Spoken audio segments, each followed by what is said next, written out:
سر ایک اور ایریا ایسا ہے جس کے اوپر نیشنل لیول پہ کوئی سر جوڑنے کی ضرورت ہے، وہ ہے آپ کا لارج اسکیل مینوفیکچرنگ سیکٹر۔ پچھلے کئی سالوں سے کرونا کے زمانے سے یہ کام شروع ہوا ہے، کوئی ایک آدھ مہینہ پازیٹیو گزرا ہے، نہیں تو ہم نیچے کے نیچے گرتے جا رہے ہیں۔ اٹھے گی نہیں سیکٹر تو آپ کی ایکسپورٹس کہاں سے ہوں گی، اکانومی کہاں سے چلے گی؟ دیکھیے گزارش ہے کہ ندیم بھائی اس سال ہمارے 5 امپورٹنٹ کراپس ہوتے ہیں۔ کپاس وہ نیچے ہے پروڈکشن، گندم اس کی پروڈکشن نیچے ہے، گنے کی پروڈکشن نیچے ہے، چاول کی پروڈکشن نیچے ہے، اور مکئی اس کی بھی پروڈکشن نیچے ہے۔ اس کے ساتھ ساتھ لارج سکیل مینوفیکچرنگ بھی نیچے ہو گئی ہے۔ اب تو اسی لیے آپ کی جو 3 سال سے اوسطاً انکم کم ہو رہی ہے پاکستانیوں کی، اور جب آپ کہتے ہیں کہ افراط زر کم ہو گیا، یعنی کہ جس رفتار سے مہنگائی بڑھ رہی تھی اس رفتار میں کمی آئی ہے، لیکن لوگ اچھا فیل اس لیے نہیں کر رہے کہ لوگوں کی انکم بڑی تیزی سے کم ہوئی ہے۔ اللہ کرے یہ آخری برا سال ہو، لیکن یہ ہماری پالیسی ہے نا۔ ہم نے اس وقت لارج سکیل کارپوریٹ مینوفیکچرنگ کے اوپر 61% ٹیکس لگا رکھا ہے۔ 61% ٹیکس ہے، including exports, including normal manufacturing.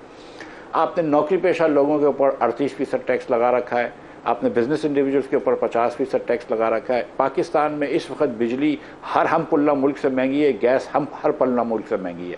تو یہاں پہ کون سرمایہ کاری کرے گا؟ جب سرمایہ کاری نہیں ہوگی تو لارج سکیل مینوفیکچرنگ نہیں بڑھے گی۔ کون مزید انویسٹمنٹ کرے گا؟ بی ایم آر کی انویسٹمنٹ کون کرے گا؟ اور اس کے بعد ہم بھی جانتے ہیں، سب جانتے ہیں کہ انفارملی اسٹیٹ بینک جو ہے وہ ڈسکریج کرتی ہے بڑا امپورٹ کرنا، کیونکہ اس کو ڈالر بھی سنبھال کے رکھنا ہے۔ تو یہ بہت سارے مسائل ہیں، لیکن اس کو آپ کی بات درست ہے کہ سر جوڑ کے بیٹھنے کی ضرورت ہے، ہمت کی۔ ہم کو اندازہ ہے تقریباً کہ ہم کو کیا کیا کرنا ہوگا ملک کے لیے، لیکن ہم وہ کر نہیں پا رہے ہیں۔ ہم کو اندازہ ہے کہ بجلی کی قیمت کم کرنے کے لیے نچکاری کرنی ہوگی، لیکن ہم اپنے ذاتی مفاد کے لیے یا اپنی سوچ کی بنا پر وہ کم نہیں کر پا رہے۔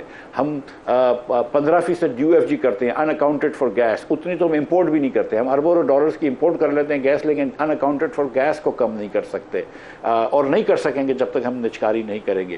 سو بہت سارے ہمارے ایسے مسئلے ہیں جو ہم نے اپنے پیروں پہ خود کلاڑی مار رکھی ہے۔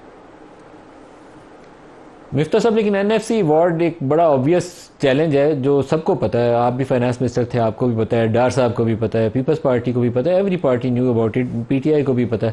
اور اس وقت جس طرح کا ایک وہ ہائیبریڈ پلس ماڈل ہے، شاید میرے خیال میں ایک آئیڈیل ارینجمنٹ ہوگا کہ آپ سارے صوبوں کو بٹھا کے راضی کر لیں نئے ایوارڈ کے اوپر۔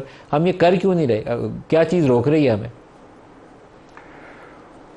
دیکھیں مجھے نہیں پتا کہ کیا چیز روک رہی ہے۔ دیکھیں صوبوں کی سیاست چلتی ہے یہ وافر پیسوں سے۔ آپ دیکھ لیجئے کہ پنجاب میں ہم ریل بنا رہے ہیں، گلاس ٹرین بنا رہے ہیں، ہم نے ایئر ایمبولنس لگائی ہے، کہ جبکہ جہاں ایئر اسٹرپس ہیں وہاں تو جنرل ہاسپٹلز ہیں پنجاب میں، تو پھر بھی ہم نے یہ کرنا ہے کیونکہ یہ شو پروجیکٹس ہوتے ہیں۔ سندھ کے اندر پتہ نہیں وہ کیا کرتے ہیں، مجھے نہیں اندازہ ہے کہ وہ پیسوں کا کیا کرتے ہیں۔ بلوچستان میں مجھے ہی پتہ ہے کہ 3000 اسکولیں جو بنی ہیں اس میں 2700 اسکولیں خالی رکھی ہیں۔ سو مائی پوائنٹ ہے کہ اب آپ ایک ایگزامپل آپ کو دیتا ہوں۔ ہمارے اس وقت اس سال کا ڈیفیسٹ تقریباً 8000 ارب روپے ہوگا۔ اس 8000 ارب روپے کے خسارے کو پورا کرنے کے لیے ہم کو 20000 ارب روپے کا ٹیکس لینا پڑے گا، کیونکہ 60% پیسے صوبے کے چلے جاتے ہیں۔ تو اگر 60% پیسے صوبے کو دینے، اور 20000 ارب کتنا ہے؟ جتنا ہم ٹیکس دیتے ہیں اس سے 150 گنا زیادہ، وہ 20000 ارب آپ جمع کریں گے تب جا کر وفاق کا بجٹ بیلنس ہوگا۔ اور 20000 ارب کا مطلب ہے کہ آپ اکانومی کو سلا دیں گے۔ آپ 33% tax to G D P کی بات کر رہے ہیں، جو امریکہ میں نہیں ہوتا، ممکن نہیں ہے۔ تو آسان طریقہ یہ ہے کہ یار آپ صوبوں کو بولیں کہ اپنا ٹیکس آپ تھوڑا سا جمع کریں، کچھ اخراجات بھی کم کریں۔ اس طرح وافر پیسے خرچ کر رہے ہیں۔ بلوچستان میں 900 ارب روپے کا آپ کا بجٹ ہے، 1,40,00,000 لوگ صرف رہتے ہیں۔ آپ 20 لاکھ فیملیاں، میں تو سمجھتا ہوں 200-250 ارب روپے بلوچستان کے بجٹ سے کاٹ دیں، اور وہ 10 لاکھ غریب 50% غریب فیملیاں ہیں، ان کو 20-20 ہزار روپے دے دیں مہینے کے، 240 ارب روپے لگتے ہیں۔ اس سے آپ کے سارے بلوچستان کے مسائل ختم ہو جائیں گے، کرپشن بھی کم ہو جائے گی، لوگوں کی جیب میں کچھ پیسے بھی آئیں گے، تعلیم بھی ہو جائے گی، صحت بھی ہو جائے گی۔ لیکن آپ بس وہ کرپشن والی گورنمنٹ چلا رہے ہیں جو ڈس فنکشنل گورنمنٹ ہے۔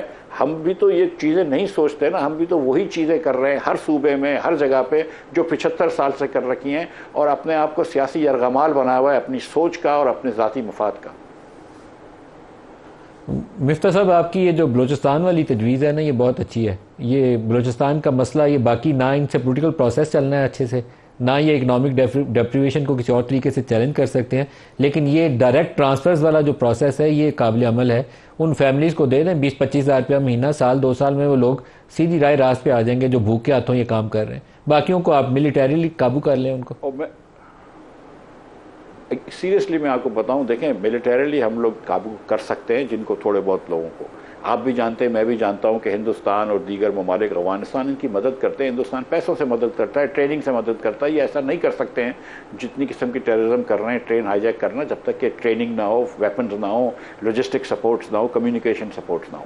لیکن آپ اگر یہ چیز کر دیں جو میں کہہ رہا ہوں، 240 ارب روپیہ ہے، آپ آرام سے بجٹ سے کاٹ سکتے ہیں. 230 ارب روپیہ تو ان کا پی ایچ ڈی پی ہے اور ان کا اے ڈی بھی ہے، اور اگلے سال پھر آپ نے 100 ارب دینا ہے. میں آپ کو یقین دلا رہا ہوں کہ جتنی بھی موومنٹس ہیں نا، یہ سب ختم ہو جائیں گی. مطلب یہ جیسے طالبان ہیں، طالبان کی کوئی لوگوں میں سپورٹ نہیں ہے، پشتون لوگوں میں، ان ٹرائبل ایریاز میں بھی طالبان کی لوگوں کی سپورٹ نہیں ہے.